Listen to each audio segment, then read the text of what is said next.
Hi students, welcome to our English class. In the previous class, we have started our story, The Price of Flowers by Prabhat Kumar Mukhopadhyay. At the beginning of the story, we could see the narrator entered into a vegetarian restaurant in St. Martin's Lane. There, he saw an English girl of 13 or 14 years old sitting and watching him with curiosity. This incident aroused a great interest in narrator to know more about the girl. So, he visited the nearby shops to find the girl on Monday morning. But he failed. On next Saturday, he entered into the same vegetarian restaurant and there he found the same girl. Now, let us begin the next part.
Dear students, we shall continue the text.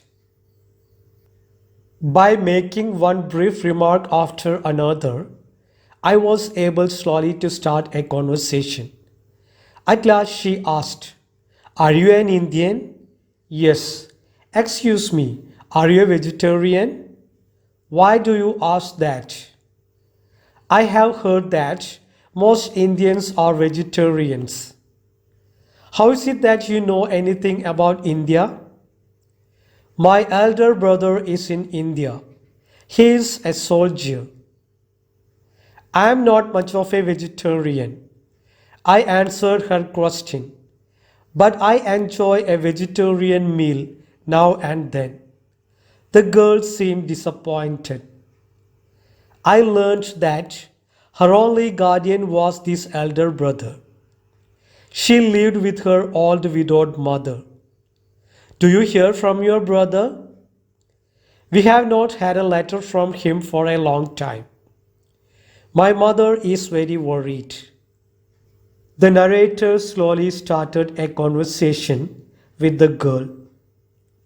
She inquired him whether he was an Indian. Then he replied positively. He asked her how she could know about India. She was familiar with India because her brother is a soldier who lives in India. The girl again wanted to know whether he was a vegetarian. The narrator replied that he was not a vegetarian, but he enjoyed a vegetarian meal. The girl seemed disappointed and expressed her anxiety regarding her brother because they didn't get a letter from him for a long time. So her mother became very sad. വളരെ പതുക്കെയാണെങ്കിലും narrator ആ English പെൺകുട്ടിയുമായി സംസാരിച്ചു തുടങ്ങി. അവസാനം ആ പെൺകുട്ടിക്ക് അറിയേണ്ടിയിരുന്നത് അദ്ദേഹം ഒരു ഇന്ത്യക്കാരനും അതുപോലെ തന്നെ ഒരു വെജിറ്റേറിയനും ആണോ എന്നാണ്. എന്തുകൊണ്ടാണ് ഇങ്ങനെ ചോദിക്കുന്നതെന്ന് നരേറ്റർ തിരക്കിയപ്പോൾ അവളുടെ സഹോദരൻ ഒരു പട്ടാളക്കാരനാണെന്നും അയാൾ ഇന്ത്യയിലാണ് ജോലി ചെയ്യുന്നതെന്നും അതുകൊണ്ട് തന്നെ ഇന്ത്യക്കാരെല്ലാം വെജിറ്റേറിയൻ ആണെന്നാണ് താൻ കേട്ടിട്ടുള്ളതെന്നും ആ പെൺകുട്ടി മറുപടി പറഞ്ഞു. എന്നാൽ താൻ ഒരു വെജിറ്റേറിയൻ അല്ലെന്നും പക്ഷേ വെജിറ്റേറിയൻ ഭക്ഷണം നന്നായി ആസ്വദിക്കാറുണ്ടെന്നും അദ്ദേഹം പറഞ്ഞു. അത് കേട്ടപ്പോൾ ആ പെൺകുട്ടിക്ക് വല്ലാത്ത നിരാശ തോന്നിയതായി കാണപ്പെട്ടു. പിന്നീട് അവൾക്ക് ഒരേയൊരു സഹോദരൻ മാത്രമാണ് ഉള്ളതെന്നും ആ പെൺകുട്ടി തൻ്റെ വിധവയായ അമ്മയുടെ കൂടെയാണ് താമസിക്കുന്നതെന്നും അദ്ദേഹത്തിന് മനസ്സിലാക്കാൻ കഴിഞ്ഞു. കുറച്ചു നാളുകളായി തൻ്റെ സഹോദരൻ്റെ എഴുത്തുകളൊന്നും ലഭിക്കാത്തതിനാൽ തൻ്റെ അമ്മ വളരെ ദുഃഖിതയാണെന്ന് ആ പെൺകുട്ടി നരേറ്ററിനോട് പറഞ്ഞു. People tell her that India is full of tigers and snakes and fevers. She is afraid something has happened to him. Is it true, sir, that India is full of tigers and snakes and fevers? No, I smiled.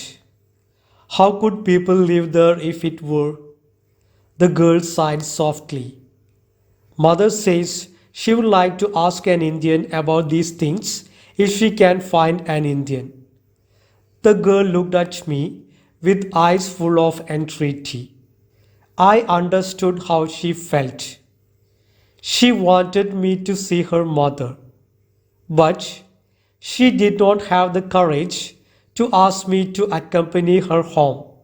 A keen desire to meet this poor, anxious mother took hold of me. I had not had the opportunity to visit an impoverished English home. I wished to see how the poor lived in this country, to know what they think. Will you introduce me to your mother sometime? Would you like me to accompany you home? I can go someday. The girl's mother was very upset because many people had told her that India is full of tigers, snakes, and fevers. So the girl wanted to know the reality behind this concept.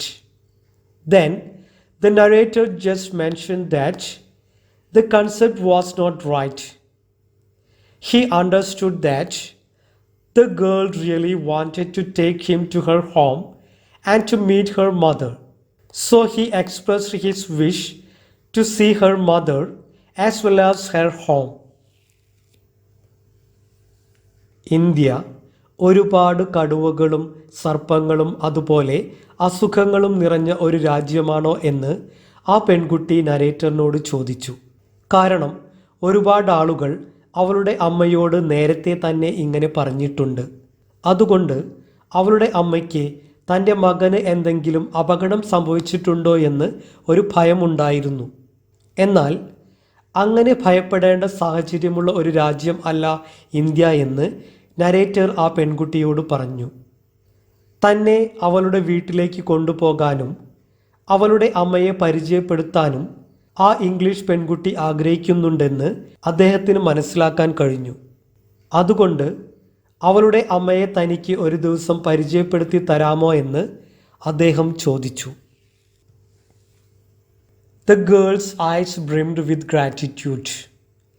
Thank you ever so much, she said. It is so kind of you. Can you come now? With pleasure. It will not interfere with anything else you have to do? No, not at all. This afternoon is entirely my own. The girl was delighted. We finished our lunch and got up together. As we walked, I asked her, "May I know your name?" "My name is Alice Margaret Clifford. Would you mind walking?" she asked. "Not at all," I answered, "if it is not difficult for you." "No, I walk home every day." I asked the girl, "Do you come this way often?" "Yes," she answered. "I work as a typist in the civil service stores. Every afternoon, I come home this way. Today is Saturday, so I am off early." The girl became so happy. She invited the narrator to her home. While they were walking together, she revealed her name, that is Alice Margaret Clifford. She also told the narrator that she worked as a typist in the civil service stores. Narrator അവളുടെ അമ്മയെ കാണാനുള്ള ആഗ്രഹം പ്രകടിപ്പിച്ചപ്പോൾ ആ പെൺകുട്ടി അദ്ദേഹത്തോട് നന്ദി പറഞ്ഞു. അദ്ദേഹത്തിന് അപ്പോൾ തൻ്റെ വീട്ടിലേക്ക് വരുവാൻ കഴിയുമോ എന്ന് ആ പെൺകുട്ടി ചോദിച്ചപ്പോൾ നരേറ്റർ അതിന് തയ്യാറായി. അങ്ങനെ ആ പെൺകുട്ടിക്ക് ഒരുപാട് സന്തോഷം തോന്നുകയും ഉച്ചഭക്ഷണ ശേഷം അവർ രണ്ടുപേരും അവളുടെ വീട്ടിലേക്ക് തിരിക്കുകയും ചെയ്തു. പോകുന്ന വഴിയിൽ വെച്ച് അവൾ തൻ്റെ പേര് നരേറ്ററിനോട് പറഞ്ഞു. ആലിസ് മാർഗരറ്റ് ക്ലിഫോർഡ് എന്നാണ് ആ ഇംഗ്ലീഷ് പെൺകുട്ടിയുടെ പേര്. പിന്നീട് താൻ സിവിൽ സർവീസ് സ്റ്റോറിലെ ടൈപ്പിസ്റ്റ് ആണെന്നും ശനിയാഴ്ചയായതുകൊണ്ട് ഇന്ന് കുറച്ച് നേരത്തെയാണ് വീട്ടിലേക്ക് തിരിച്ചതെന്നും അവൾ അദ്ദേഹത്തോട് പറഞ്ഞു. Shall I call you Miss Clifford or Alice? I am not grown up yet. You may call me what you like. I am usually called Maggie. She laughed. Are you very anxious to grow up? Yes. Tell me why. When I grow up, I shall be paid more for my work. My mother is old. Is the work you do to your liking? No, the work is very mechanical. I want work that will make me use my head, brain work, like the work of a secretary. We crossed the bridge and arrived in Lambeth. It is a poor neighborhood. If I ever become a secretary, Maggie said, I shall take mother away from here. The girl told the narrator that she was usually called Maggie.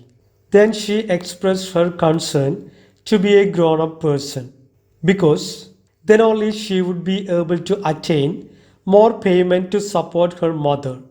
When the narrator inquired about her job, she explained that it was a mechanical job. According to Maggie, she wanted to become a secretary and she hoped that it would help her to take her mother away from there. Narrator ആ പെൺകുട്ടിയെ miss Clifford എന്നാണോ അല്ലെങ്കിൽ Alice എന്നാണോ വിളിക്കേണ്ടത് എന്ന് ചോദിച്ചപ്പോൾ താൻ ഒരു മുതിർന്ന വ്യക്തി അല്ല എന്നും എല്ലാവരും തന്നെ മാഗി എന്നാണ് വിളിക്കുന്നതെന്നും അവൾ പറഞ്ഞു. ഒരു മുതിർന്ന വ്യക്തിയാകുവാൻ എന്തുകൊണ്ടാണ് ഇത്രയ്ക്ക് വ്യാകുലപ്പെടുന്നതെന്ന് നരേറ്റർ അവളോട് ചോദിച്ചു. താൻ ഒരു മുതിർന്ന വ്യക്തിയായാൽ തനിക്ക് കൂടുതൽ ശമ്പളം കിട്ടുമെന്നും തൻ്റെ അമ്മയ്ക്കാണെങ്കിൽ പ്രായം കൂടി വരികയാണെന്നും ആ പെൺകുട്ടി പറഞ്ഞു. അവൾ ചെയ്യുന്ന ടൈപ്പിസ്റ്റിൻ്റെ ജോലി തികച്ചും യാന്ത്രികമാണെന്നും അവൾക്ക് കൂടുതൽ താല്പര്യം നല്ലപോലെ ചിന്തിച്ച് ചെയ്യേണ്ടുന്ന ഒരു സെക്രട്ടറിയുടെ ജോലിയാണെന്നും നരേറ്ററിന് മനസ്സിലായി. അങ്ങനെ അവർ ആ പെൺകുട്ടി താമസിക്കുന്ന ലാംബത്ത് എന്നു പേരുള്ള സ്ഥലത്ത് എത്തിച്ചേർന്നു. വളരെ പാവപ്പെട്ടവർ താമസിക്കുന്ന ഒരു സ്ഥലമായിരുന്നു അത്. അതുകൊണ്ട് താൻ എന്നെങ്കിലും ഒരു സെക്രട്ടറി ആവുകയാണെങ്കിൽ അമ്മയെയും കൂട്ടി ഒരു മെച്ചപ്പെട്ട സ്ഥലത്തേക്ക് പോകുമെന്ന് അവൾ പറഞ്ഞു. Did your father call you Maggie or Maxie? When he was very affectionate, he called me Maxie. How did you know? Yes, I answered mysteriously. We are Indians, you know. We know about the future and all kinds of magic. That is what I have heard, she said. Indeed, I was surprised. What have you heard? I have heard that there are many people in India who have occult powers. They are called yogis. But you are not a yogi. How do you know that I am not a yogi, Maggie? Yogis do not eat meat. Is that why you asked me in the beginning whether I am a vegetarian or not? She smiled without answering. We had reached a narrow doorway. Maggie took a thin latch key out of her pocket and opened the door. She entered and said, Please come in. Maggie told Mr. Gupta that Her father affectionately called her Maxie. She had heard that many Indians who have great magical powers and they are called yogis. She realized that the narrator was not a yogi. They reached her house and Maggie invited the narrator to her home. മാഗിയെ അവളുടെ അച്ഛൻ Maggi എന്നാണോ അല്ലെങ്കിൽ മാഗ്സി എന്നാണോ വിളിച്ചിരുന്നത് എന്ന് narrator ചോദിച്ചപ്പോൾ തൻ്റെ അച്ഛൻ വളരെ സ്നേഹത്തോടെ മാഗ്സി എന്നു തന്നെ വിളിച്ചിരുന്നു എന്ന് അവൾ പറയുകയും അതോടൊപ്പം നരേറ്ററിന് അത് എങ്ങനെ മനസ്സിലായി എന്ന് അദ്ദേഹത്തോട് ചോദിക്കുകയും ചെയ്തു. അപ്പോൾ താൻ ഒരു ഇന്ത്യക്കാരനാണെന്നും തനിക്ക് ഭാവിയെക്കുറിച്ച് മനസ്സിലാക്കാൻ കഴിയുന്ന വിധം മാന്ത്രിക ശക്തിയുണ്ടെന്നും നരേറ്റർ മാഗിയോട് പറഞ്ഞു. അദ്ദേഹം പറഞ്ഞതുപോലെ ഇന്ത്യയിൽ മാന്ത്രിക ശക്തിയുള്ള ആളുകൾ ഉണ്ടെന്നും അവരെക്കുറിച്ച് താൻ കേട്ടിട്ടുണ്ടെന്നും അവൾ പറഞ്ഞു. അത്തരത്തിൽ മാന്ത്രിക ശക്തിയുള്ള വ്യക്തിയെ യോഗി എന്ന് വിളിക്കുമെന്നും എന്നാൽ നരേറ്റർ അങ്ങനെയുള്ള ഒരാളല്ലെന്നും മാഗി കൂട്ടിച്ചേർത്തു. ഇതെല്ലാം എങ്ങനെ മനസ്സിലായി എന്ന് നരേറ്റർ ചോദിച്ചപ്പോൾ യോഗികൾ മാംസം കഴിക്കാറില്ലെന്നും അതിനു വേണ്ടിയാണ് താൻ ആദ്യം തന്നെ അദ്ദേഹം ഒരു വെജിറ്റേറിയൻ ആണോ എന്ന് അന്വേഷിച്ചതെന്നും മാഗി വ്യക്തമാക്കി. അപ്പോഴേക്കും അവർ മാഗിയുടെ വീട്ടുപടിക്കൽ എത്തിച്ചേർന്നു. തൻ്റെ പോക്കറ്റിൽ നിന്ന് താക്കോലെടുത്ത് മാഗി വാതിൽ തുറക്കുകയും അദ്ദേഹത്തെ തൻ്റെ വീട്ടിലേക്ക് ക്ഷണിക്കുകയും ചെയ്തു. When I was inside, Maggie closed the door. She went to the foot of the stairs and raising her voice a little, called, "Mother, where are you?" "I am in the kitchen, child." The answer came from below. "Come down. It is necessary to explain here that London streets are above ground. Kitchens are often below street level." Maggie looked at me questioningly. "Do you mind?" "Not in the least. Come on," I said. Together we descended the stairs to the kitchen. "Mother," said Maggie from the doorway, "an Indian gentleman has come to see you." "Where is he?" the old woman asked eagerly. With a smile, I stepped into the kitchen behind Maggie. She introduced us. "This is Mr. Gupta, mother," she said. "Mr. Gupta, my mother." Maggie called her mother, who was working in the kitchen. Their kitchen was below street level.